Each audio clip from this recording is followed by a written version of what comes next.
अस्सलामुअलैकुम। मोहम्मद अज़हर सिद्दीक अपने YouTube channel के साथ हाजिर खिदमत है। बातें करने की बहुत सी होती हैं पर सिलेक्ट की जाती हैं। मुल्क का सियासी माहौल जो बहुत गर्म होने जा रहा था वो आखिर ठंडा होने के करीब है। अंदर के चेहरे बेनकाब आपके सामने हो गए, अंदर की बातें सारी सामने आ गई। हमारे दोस्त आज़म नज़ीर तारड़ को अपोजिशन लीडर बनाना चाहते थे सेनेट के अंदर,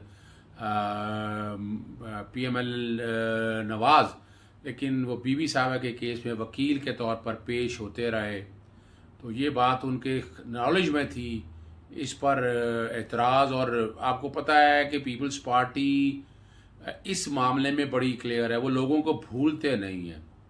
आसफ अली जरदारी साहब फिर लोग बुरा बनाते हैं इस बात को कि उसको सामने रखे उन्होंने बातें चीज़ें माइंड में ये रखी होती हैं और वक्त के साथ साथ वो सारी चीज़ें सामने आती हैं।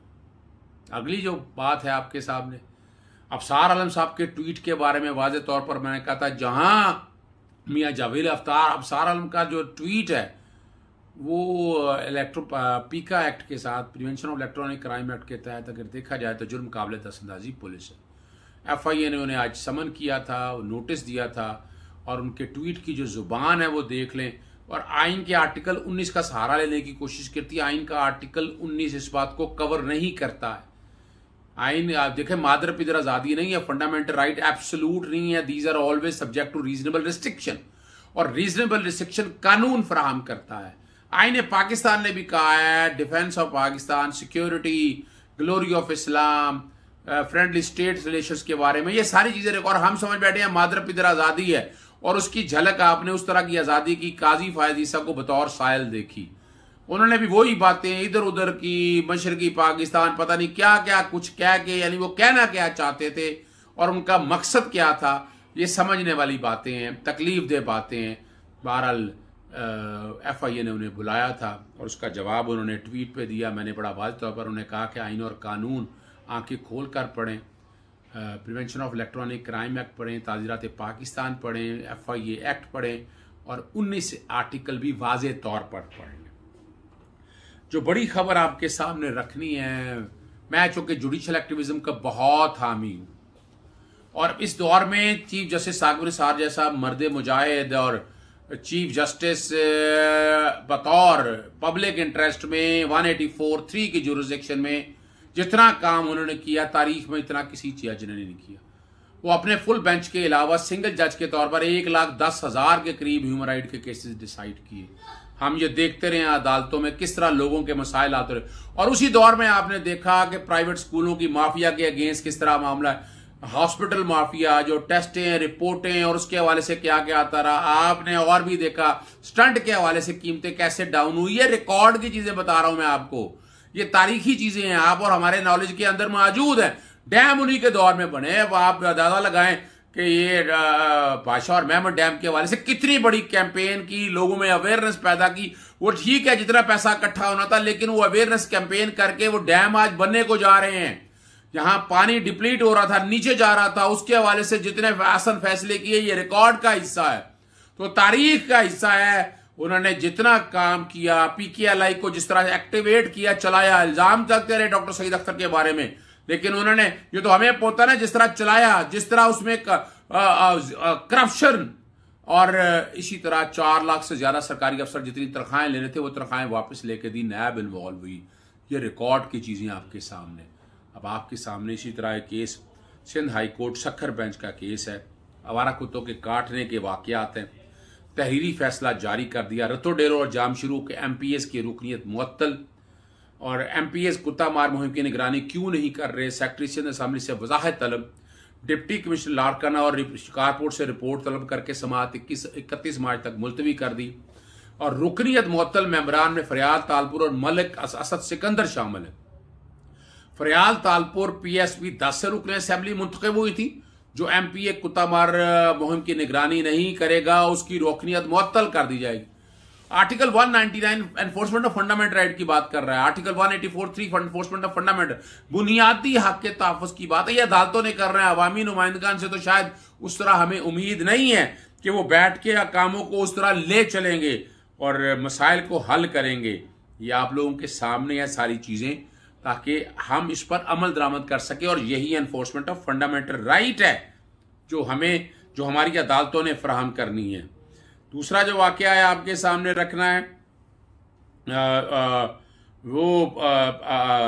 अपना केस है। जस्ट ए मिनट जी, मैं 1 मिनट ज़रा केस सामने निकाल रहा हूँ ज़रा, इसलिए थोड़ा सा वक्त लग रहा है। वो केस बुनियादी तौर पर इलेक्शन कमीशन के सामने आपने देखा, इलेक्शन कमीशन के सामने फैसल वाडा के हवाले से मामला सारा आया। फैसल वाडा ने पोजीशन सारी वहाँ रखी। वो अलहदा बात है कि उसकी बिल्कुल फैसल वाडा के मामले में इलेक्शन कमीशन के सामने केस की समाअत हुई। 4 मेंबर बेंच ने केस की समाअत की। सिकंदर राजा सुल्तान की सरबराही में आया। फैसल वाडा अपने वकील जो हैं बैरिस्टर मोईद के साथ इलेक्शन कमीशन में पेश हुए। उन्होंने कहा कि वकील ने कहा कि तमाम दरख्वास्तें मुस्तरद की जाएँ। अब इसमें फैसल वाडा के वकील ने कहा कि कमीशन पहले ही माइंड बना बैठा है।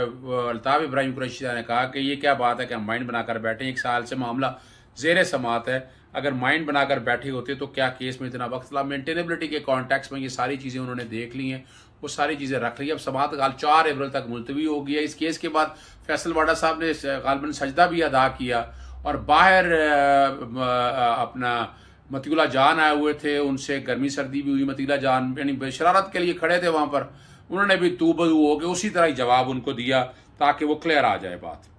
अब अगला जो इशू आपके सामने मैं रखना चाहता हूँ वो मरियम नवाज साहिबा के हवाले से है। मैं इसका जिक्र पहले आपके सामने कर चुका हूँ कि गिरफ्तारी के चांसेस मौजूद हैं। अब बेल के लिए वो भागती फिर रही हैं कि उन्होंने क्या तरीक़ाकार लेना है या क्या करना है, वो आने दिनों में आप सब लोगों को पता चल जाएगा।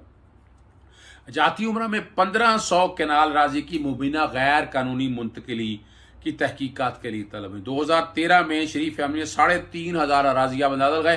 पैसों की कमी नहीं है इनके पास कि मिली भगत से हासिल की। 2015 में उस वक्त के डीसी और नूरुल अमीन मैंगन और DG-LD आहत खान चीमा और दीगर की मिली भगत से लाहौर का मास्टर प्लान ही तब्दील कर दिया। ये मैं ग्रीन एरिया और ब्राउन एरिया के हवाले से आपके सामने बात करता हूँ। ये वो वाली चीज़ है, सारी इसको सामने रखी। शरीफ फैमिली की इंतजामिया से आपस की मिली भगत से जाती उम्रा में हज़ारों कनाल राजी को ग्रीन लैंड एरिया डिक्लेयर करवाया गया। नैब लाहौर की मरियम नवाज की पेशी के लिए तमाम मतलूबात रिकॉर्ड लेकर आने की कहा है और शुगर मिल की तहकीकात के लिए भी तलब कर रखा है। ये 26 मार्च के लिए मरियम नवाज को बुलाया गया है और ताकि मरियम नवाज वहाँ पेश हों और अपना नुक्ता नज़र पेश करें। और ये नैब के देखे कानून बड़ा क्लियर है। इसमें नैब के कानून में बड़ा कोई इबहाम नहीं है। सेक्शन 9 करप्शन और करप्ट प्रैक्टिसेस की बात करता है और जब आप इख्तियारा से 12 तरह के जराइम हैं। ये कोई वो वाला करप्शन का नहीं है कि नोट लेते हुए और देते हुए पकड़े जाएं। ये करप्शन की 12 तरह की है जराइम है, जिसमें एसेट बियॉन्ड मीन भी है, अपनी औकात से ज़्यादा असासे बनाना, स्पाउस या बच्चों के नाम जायदादें खरीद लेना, ये भी करप्शन या करप्ट प्रैक्टिसेस के ज़ुमरे में आता है। SRO आपको पता है जारी होते रहे। मिस यूज़ ऑफ अथॉरिटी के हवाले से बातें आ गई। अबैटमेंट है जो उनकी साथ ताउन करेगा वो भी करप्शन और करप्ट प्रैक्टिस का जिम्मेदार होगा। ये नैब ऑर्डिनेंस 1999 में तरीक़ाकार दिया है और सेक्शन 18 के तहत बाकायदा इसकी इंक्वायरी शुरू होती है, मामला शुरू किया जाता है, स्टार्ट की जाती है। और उसके लिए फिर सेक्शन 19 के लिए इंक्वायरी स्टार्ट करने के 2-3 तरीके हैं। या तो कंप्लेंट दायर करता है कोई, या वफाकी या सूबाई हुकूमत कंप्लेंट दायर करती है, या नैब अपने तय किसी मामले का नोटिस लेकर उसकी इंक्वायरी और इन्वेस्टिगेशन कर सकती है। प्रोसेस आपके सामने बता चुका हूं कि पहले कंप्लेंट जब आती है वेरिफिकेशन होती है, उसके बाद इंक्वायरी ऑथोराइज होती है और इस इंक्वायरी को इन्वेस्टिगेशन में अपग्रेड किया जाता है। जैसे चौधरी शुगर मिल में इंक्वायरी से इन्वेस्टिगेशन अपग्रेड हो चुकी है, इसलिए 26 के लिए बुलाया गया है। और सेक्शन 19 के तहत बाकायदा समन किया जाता है, बुलाया जाता है। और सेक्शन 18 के तहत ही जब ये सारा काम मुकम्मल हो जाए 90 दिन का रिमांड इसके अंदर मौजूद है, फिर रेफरेंस दायर किया जाता है और फिर कानून के मुताबिक 90% कन्विक्शन रेट है। याद रखिएगा इस सारे मामले में। वीलॉग आप देख रहे हैं, कमेंट्स भी देख रहे हैं, आपकी आरा बहुत कीमती होती हैं, साथ साथ बताते रहा करें ताकि आप तक इन्फॉर्मेशन सारी पहुंचती रही। चैनल सब्सक्राइब करते रहें, बेल आइकन ज़रूर क्लिक कीजिएगा ताकि आप तक इन्फॉर्मेशन पहुंच। इजाज़त दीजिएगा। अस्सलाम वालेकुम, अल्लाह हाफ़िज़, पाकिस्तान जिंदाबाद।